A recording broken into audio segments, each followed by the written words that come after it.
Hello everyone, स्वागत है आप सभी का मेरे यूट्यूब चैनल पर। जैसा कि आपको पता है कि हमने इससे पहले की जो वीडियो रिकॉर्ड की थी वो हमारा था हिस्टोरिकल बैकग्राउंड। किसका? कॉन्स्टिट्यूशन ऑफ इंडिया का पॉलिटी का चैप्टर नंबर 1 हम स्टार्ट कर चुके हैं। और इसमें मैंने आप लोगों को करा दिया था कंपनी रूल कब से कब तक रहा, 1773 से लेकर 1758 तक। और सबसे पहले मैंने आपको बताया था कि बैटल ऑफ बक्सर हुई थी 1764 में। उसके बाद 1765 में शाह आलम से, कहाँ से? मुगल एम्परर शाह आलम से इनको दीवानी राइट मिल गई थी। किसके? बंगाल, बिहार और उड़ीसा के। ये आपको याद रखना है। किसको दीवानी राइट मिल गए थे? कंपनी को, मतलब कि रेवेन्यू के ऊपर और सिविल जस्टिस के ऊपर। अच्छा, ये थोड़ा सा ना मैं आपको आराम से समझाना चाहती हूँ। आप प्लीज़ पेशेंस रखिएगा, क्योंकि एक बार अगर आपको समझ में आ गया तो फिर आगे कंटिन्यूएशन करने में आपको दिक्कत नहीं होगी। तो जैसे कि मैंने आपको बताया था कि ईस्ट इंडिया कंपनी यहाँ पे क्या करती थी, लोकल रूलर्स थे जो किंग थे उनके साथ क्या करती थी कि डोमेस्टिक पॉलिटिक्स में इन्वॉल्व हो गई थी। फिर दो राजा अगर जब आपस में लड़ते, बीच में ये लोग इंटरफेयर करते और उन दोनों राजाओं के बीच में ट्रीटी करवा के अपना गेन या प्रॉफिट ये लेते थे। मतलब कि कोई टेरिटरी मिल गई कहीं पे, trade free, tax free trade करने को मिल गया, तो इस तरह से ये लोग करते थे। तो धीरे धीरे करके इन्होंने पूरे इंडिया पे कब्जा कर लिया था। किसने कब्जा कर लिया था? ईस्ट इंडिया कंपनी ने। इसी तरह से, ठीक है, जो कि हम हिस्ट्री में भी पढ़ चुके हैं। एडवेंट ऑफ यूरोपियंस का एक चैप्टर है स्पेक्ट्रम का, वो भी मैंने करवाया है आपको। प्लीज़ आप वो लेक्चर अगर आप देखोगे और फिर अगर ये लेक्चर देखोगे तो आपको ज़्यादा क्लियर हो जाएंगी चीज़ें। तो इससे पहले के लेक्चर में मैंने जैसे आपको बताया कि रेगुलेट रेगुलेटिंग एक्ट लेके आई है 1773 का। कौन लेके आया ये एक्ट? ये एक्ट लेके आई थी ब्रिटेन की गवर्नमेंट, मतलब ब्रिटेन की पार्लियामेंट। क्यों लेके आई थी? क्योंकि इन्होंने करना था कंपनी को कंट्रोल में। और क्यों करना था? जैसे मैंने आपको बताया था ना कि 1757 में क्या हुआ था, अ, सिपाही म्यूटनी हुई थी। 1757 की क्रांति आपको पता है, ठीक है। तो फिर उसके बाद मतलब कि लोगों में इतना गुस्सा था और सैनिकों में इतना गुस्सा था कि क्राउन ने सोचा, मतलब ब्रिटेन की पार्लियामेंट ने सोचा, किंग ने सोचा कि इंडिया इतना प्रॉफिट की चीज़ है, इतना प्रॉफिट की कंट्री है और किसी भी तरीके से इंडिया हमारे हाथ से जाना नहीं चाहिए। और कंपनी वालों ने मचा रखी थी अति, मतलब जो दस्तक मिले हुए थे, जो लोकल रूलर किंग से इनको फरमान मिले हुए थे, उनका ये लोग करते थे मिसयूज। तो उस चीज़ को, करप्शन को रोकने के लिए और लोगों को ये दिखाने के लिए कि देखो कंपनी ने जो अत्याचार आप लोगों के ऊपर किया है ना, उसको अब बहुत हो गया और अब आप लोगों के ऊपर कोई भी इनजस्टिस नहीं होगा, कोई अत्याचार नहीं होगा। और हम आपके लिए अब से ये जो इंडिया के अंदर टेरिटरी है वो किसकी हो गई है? किंग ऑफ ब्रिटेन की हो गई है। और आपको धीरे धीरे हम लोग सिविल बनाएंगे और मतलब सभ्य समाज का हम निर्माण करेंगे। तो इस तरह की कुछ चीज़ें ये थी। और दूसरी बात मैं आप लोगों को बताना चाहती हूँ, तो दूसरी बात ये है कि देखो, धीरे धीरे करके कभी रेगुलेशन के नाम पे, कभी चार्टर के नाम पे, इस तरह से पार्लियामेंट है ब्रिटेन की, वो एक्ट लेके आई। ऑब्वियस सी बात है ना, किसी ने पूरा एम्पायर खड़ा किया हो, मतलब कि ईस्ट इंडिया ने इंडिया के अंदर, ईस्ट इंडिया कंपनी ने इंडिया के अंदर पूरा एम्पायर है वो क्या किया? खड़ा किया। मतलब कि टेरिटरी ऑक्यूपाई के, रेट रेड में बेनिफिट लिया, वहाँ पे कब्जा किया। तो इतना सारा बिजनेस इन्होंने खड़ा कर रखा था। अभी उसी बिजनेस पे एकदम से अगर ब्रिटेन की गवर्नमेंट ये कह दे कि सारा बिजनेस मेरा है, तो कंपनी भी बगावत कर जाएगी, रिबेल कर जाएगी। ऑब्वियस सी बात है ना।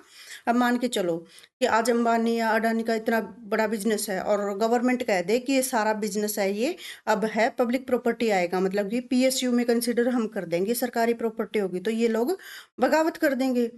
तो अगर धीरे धीरे जैसे पॉलिसी बाय पॉलिसी अगर गवर्नमेंट इनके इंटरफेयर करने लग जाए, तो धीरे धीरे आदत सी पड़ जाएगी और रिबेल करने की जो टेंडेंसी है वो कम हो जाती है, ठीक है। तो ऐसा ही ब्रिटेन की पार्लियामेंट ने किया था, रेगुलेटिंग एक्ट लेके आए। इसमें क्या हुआ, पहले गवर्नर होता था बंगाल का, ईस्ट इंडिया की कंपनी की तरफ से पोस्ट होती थी कि बंगाल में इन्होंने गवर्नर अपॉइंट किया था। अब ब्रिटेन की पार्लियामेंट जब ये लॉ लेके आई 1773 का, तो इसमें इन्होंने क्या किया कि जो गवर्नर है उससे एक पोस्ट बढ़ा दी कि अब है ना बंगाल में जो गवर्नर नहीं रहेगा, इसको हम बोलेंगे गवर्नर जनरल, जो कि मैंने पहले के लेक्चर में भी पढ़ाया था, आपने याद रखना है। तो फर्स्ट कौन था? वारेन हास्टिंग था। और जो प्रेसिडेंसी थी बंगाल के अंडर, और कौन कौन सी आ गई? बॉम्बे की आ गई, और मद्रास की प्रेसिडेंसी अब किसके कंट्रोल में आ गई? वारेन हेस्टिंग के कंट्रोल में आ गई। ये हमने पढ़ लिया था। और इसी एक्ट के अकॉर्डिंग सुप्रीम कोर्ट की नींव रखी गई थी।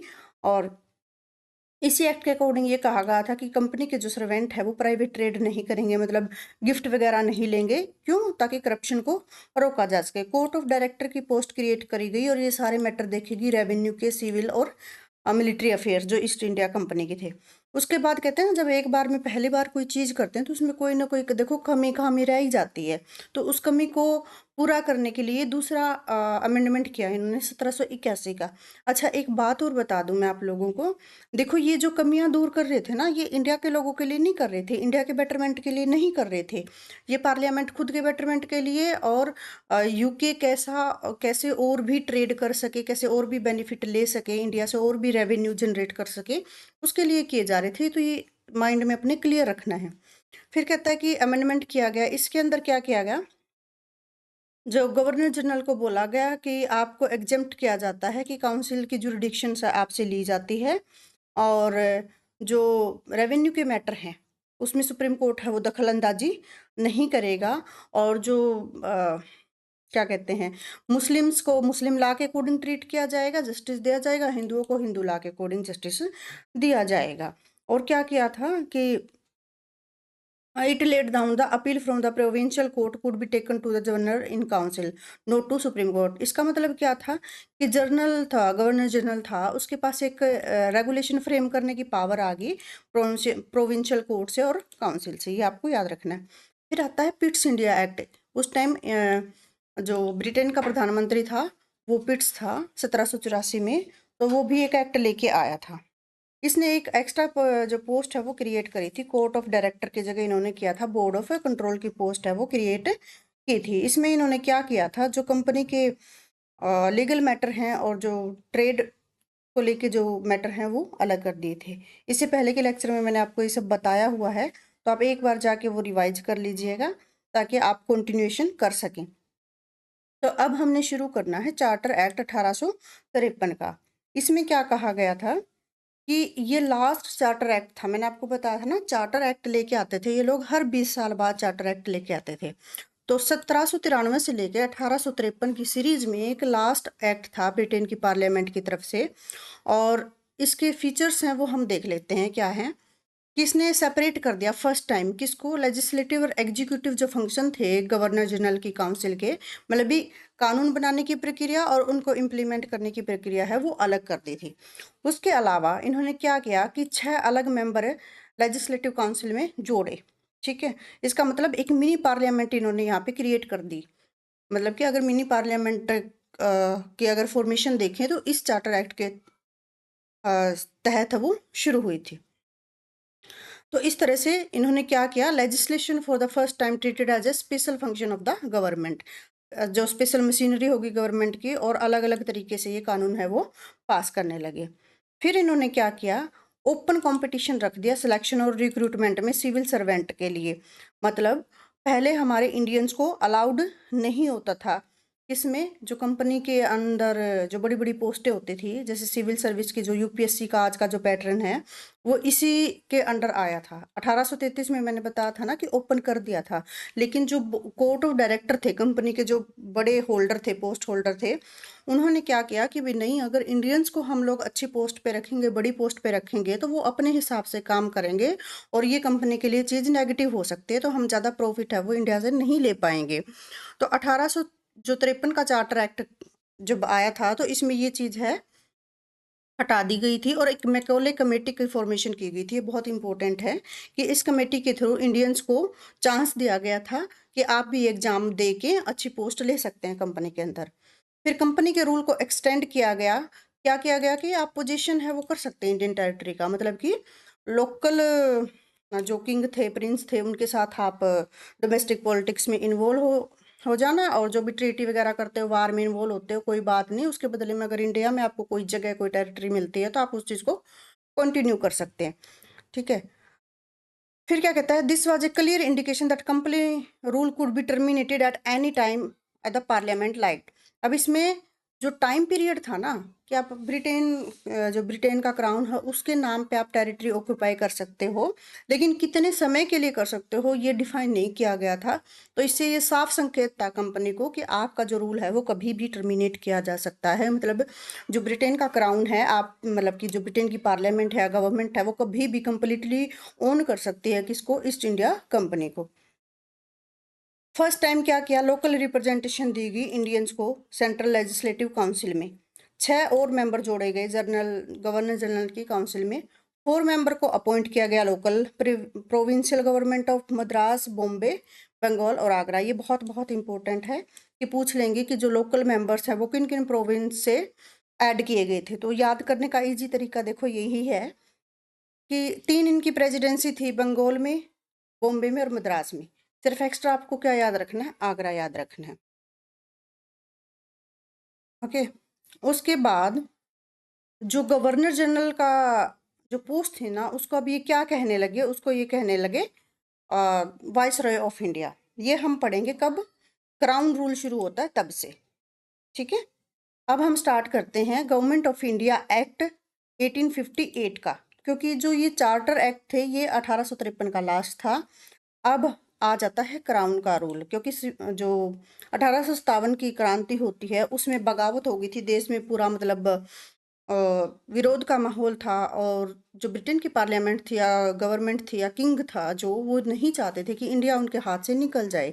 इसलिए वो एक एक्ट लेके आए कि पूरी तरह से अब इंडिया किसकी, हिज मैजेस्टी, मतलब कि अब किंग के अंडर, किंग के ट्रस्ट, मतलब कि जो क्वीन थी उसके नाम पे अब रूल होगा, शासन होगा इंडिया के अंदर।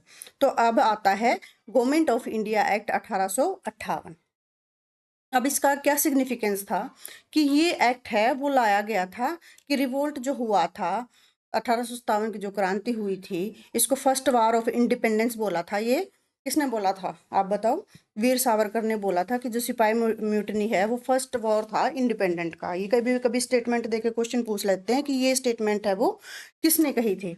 अब इसने ये क्या कहा, इस एक्ट को act for good government for India भी कहा, मतलब कि हम इंडिया के लोगों के लिए गुड गवर्नेंस का फॉर्मेशन करेंगे। और अब आप लोगों पे इनजस्टिस नहीं होगा, अत्याचार नहीं होगा, अब आपको कोई दुखी नहीं करेगा। तो obvious सी बात है ना, जब किसी के साथ कुछ गलत हो जाता है और वो इतना अग्रेसिव हो जाता है, भी कुछ भी करने को तैयार हो जाता है, तो उसको पेसिफाई करने के लिए चीज़ें लेके आई जाती है। obvious सी बात है कि ब्रिटेन वाले हमारे लिए तो कुछ करेंगे नहीं, वो अपने बेनिफिट के लिए करेंगे। लेकिन एक लॉलीपॉप पकड़ाया जाता था हर बार लोगों को। इस एक्ट के जो फीचर्स हैं वो क्या क्या हैं वो थोड़ा सा देख लो। It provided that hence for the government governed by in the name of the her majesty, मतलब क्वीन के नाम पे अब शासन चलेगा, रानी के नाम पे जो शासन है वो चलेगा। ठीक है। अब जो गवर्नर जनरल है इंडिया का, उसकी प्रमोशन कर दी गई। अब उसको क्या बोला जाने लगा, गवर्नर, ये वॉइस रॉय ऑफ इंडिया। सबसे पहले क्या होता था, गवर्नर, फिर उसको गवर्नर जनरल बनाया गया, फिर गवर्नर जनरल ऑफ इंडिया बनाया गया, और अब उसको क्या कहने लगे, वाइस राय ऑफ इंडिया।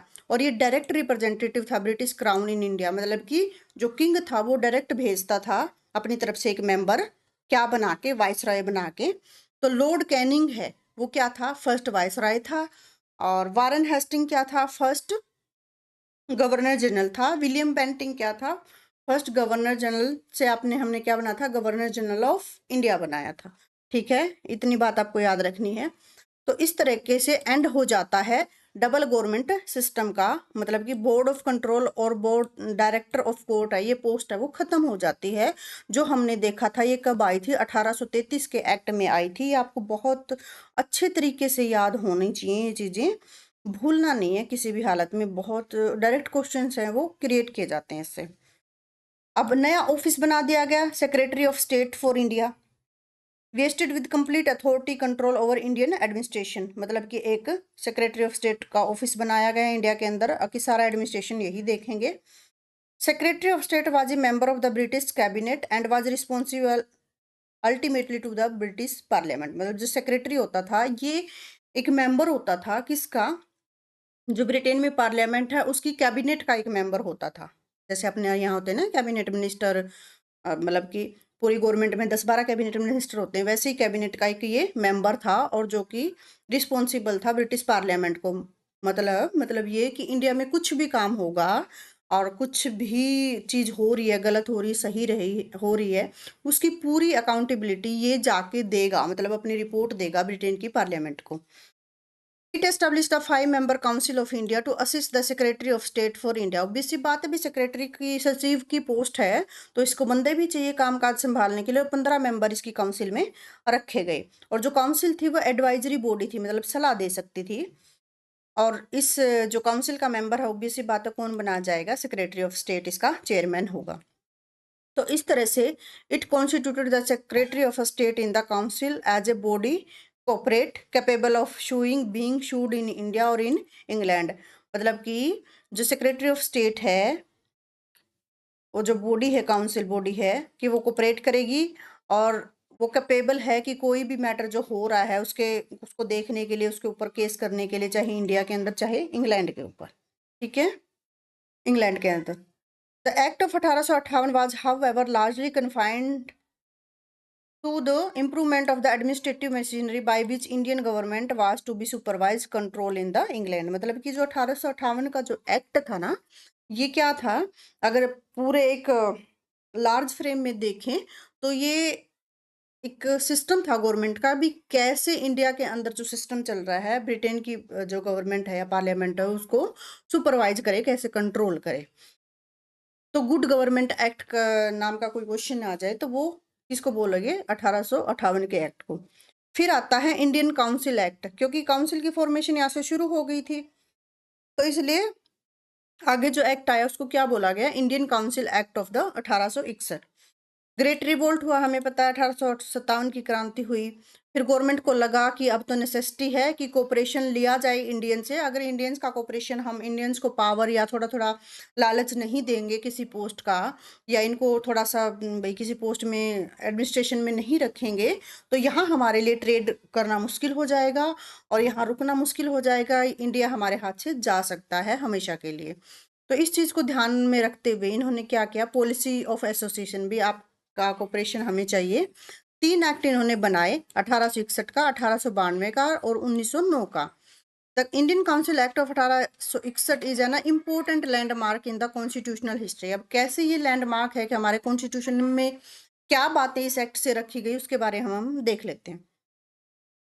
इसमें क्या किया, it made a beginning of the representative institution by association Indian with the law making process. अब इन्होंने क्या कहा, जो हमारे लीडर थे, जो पढ़े लिखे लोग थे, जो लोकल रिप्रेजेंटेटिव थे जनता के, उनको क्या करा भी, आपको हम ना थोड़ी सी आप भी ना कानून बनाने में हमारी हेल्प कीजिए और आपको भी लॉ मेकिंग प्रोसेस में हम ऐड करते हैं। और उनसे उनको ये लगना लगा था कि जो ब्रिटेन की गवर्नमेंट है हमारी पूछ करने लगी है, लेकिन वास्तव में ऐसा नहीं था। It thus provided the viceroy should nominate the some Indian. OBC बात है, देखो, एक तो बंदा कोई इलेक्ट होके आता है और एक किसी को हम नॉमिनेट करते हैं। जो डायरेक्ट इलेक्शन से आता है उसके पास पावर ज़्यादा होती है, और जो नॉमिनेट किया जाता है उसके पास पावर नहीं होती, उसको कभी भी हटाया जा सकता है पोस्ट से। तो इसमें क्या किया गया कि जो वाइसराय को पावर थी, जैसे आज हमारे प्रेसिडेंट को पावर होती है ना, राज्यसभा में कुछ मेंबर है वो नॉमिनेट करता है और स्टेट में गवर्नर नॉमिनेट करता है, तो इसी तरह से वाइसराय भी नॉमिनेट करता था। नॉन ऑफिशियल मेंबर होते थे तो उसमें ये ऐड कर लिए, लेकिन हमारे वाले को लगता था वाह हमारी तो पूछ हो रही है। फिर 1862 में लॉर्ड कैनिंग, जो वाइसराय था उस टाइम पे, उसने नॉमिनेट किया लेजिस्लेटिव काउंसिल में राजा ऑफ बनारस को, द महाराजा ऑफ पटियाला और सर दिनकर राव। ये इंपॉर्टेंट है, स्टार लगा लेना। अब ये देखो, ये लोग इतने चालाक थे कि इन्होंने किसको, ऑब्वियस बात है कि थोड़े से कॉमन मैन को नहीं लिया इन्होंने। राजा ऑफ बनारस जो प्रिंसली स्टेट थे उनको लिया, महाराजा ऑफ पटियाला क्यों, क्योंकि इनके अपने फेवर में रखना था। और इनको ये ऐसे दिखाना था कि अभी आप राजा ही हो, कोई इशू नहीं है, आप अपने ठाट बाट से रहना और लॉ मेकिंग में आप हमारी हेल्प करना। और ये लोग भी कैसे लॉ बनाएंगे, राजा है वो, अपना ऐसा तो है नहीं वो प्रजा के हित में कोई कानून बनाएगा, वो अपने बेनिफिट के लिए कानून बनाएगा। It initiated the process of the decentralisation by restoring the legislative power to the Bombay, Madras and the Madras presidency. मैंने आपको बताया था कि 1833 में क्या किया गया था कि कंप्लीटली जो पावर है वो कहाँ चली गई थी, वो गवर्नर जनरल ऑफ इंडिया के पास चली गई थी, लेकिन अब डिसेंट्रलाइजेशन मतलब वापस से पावर रिटर्न कर दी जाती है बॉम्बे और मद्रास प्रेसिडेंसी को। इसलिए इस तरह से जो सेंट्रलाइजेशन टेंडेंसी थी जो शुरू हो गई थी 1773 से और पीक पे थी 1833 के एक्ट के में, मतलब क्लाइमेक्स पे कंप्लीटली जो कंट्रोल था वो किसके पास आ गया था, बंगाल के जो गवर्नर जनरल थे उनके पास आ गया था। लेकिन अब यहाँ पे एंड हो जाता है इस रूल का और इंटरनल ऑटोनॉमी मिल जाती है 1937 में। फिर it provided for the establishment of the new legislative council बना दी जाती, कहाँ कहाँ पे, बंगाल में, नॉर्थ वेस्टर्न प्रोविंस में, पंजाब में, वर एस्टेब्लिश्ड इन 1862, 1886, 1897। ये याद रखना है कि लेजिस्लेटिव काउंसिल बनाएगी नई, कहाँ कहाँ पे, बंगाल के अंदर कब बनाएगी, 1862 में, नॉर्थ वेस्टर्न प्रोविंस की में बनाएगी 1886 में, और पंजाब में बनाएगी 1897 में। ये आपने याद रखना है, क्वेश्चन डायरेक्टली पूछे जाते हैं। और ये भी पूछे जाते हैं कि डबल गवर्नमेंट का सिस्टम कब शुरू हुआ, कंप्लीटली सेंट्रलाइजेशन कब शुरू हुआ 1833 में, डिसेंट्रलाइजेशन कब स्टार्ट किया गया। तो ये क्वेश्चन फ्रेम होते हैं। आप इत्मीनान से इस लेक्चर को देखिएगा, आपको सारी चीजें समझ में आएंगी। उसके बाद it empower the viceroy to make rules and order for the some more convenient transaction of business in the council. मतलब कि वाइसराय को, जैसे आज हमारा स्पीकर होता है ना, कि भी कैसे बिजनेस रन करना, मतलब कि कैसे लॉ मेकिंग की प्रोसेस है वो शुरू करनी है। और यहाँ पे पोर्टफोलियो मतलब कि डिपार्टमेंट बांटने शुरू किए गए, जैसे आज होते हैं ना कि होम मिनिस्ट्री, फाइनेंस मिनिस्ट्री, इस तरह से जो डिपार्टमेंट मिलते हैं, तो वो कब शुरू किए गए, इसी एक्ट के अकॉर्डिंग शुरू किए गए। कौन सा एक्ट है ये, कौन सा पढ़ रहे हैं हम, इंडियन काउंसिल एक्ट 1861, याद रखना है आपने। उसके बाद इन्होंने क्या किया कि जो लॉर्ड कैनिंग था, under his rule a member of the viceroy council was made in charge of one और मोर डिपार्टमेंट ऑफ द गवर्नमेंट। मतलब कि जैसे आज अब होता है ना कि जो गवर्नर होता है एक स्टेट से दूसरे स्टेट का, मतलब कि दो स्टेट का एक सिंगल गवर्नर हो सकता, तो वो सिस्टम भी यहीं से स्टार्ट हुआ था। उसके बाद it empowered the viceroy to issue the ordinance, जैसे आप गवर्नर ऑर्डिनेंस इशू कर देता ना कि इमरजेंसी लग गई या कि असेंबली को डिजोल्व कर दो, इस तरह से, without the concurrence of the legislative council during the emergency. और इस तरह जो इमरजेंसी का कंसेप्ट था वो भी यहीं से शुरू हुआ था, ये भी आपको याद रखना है।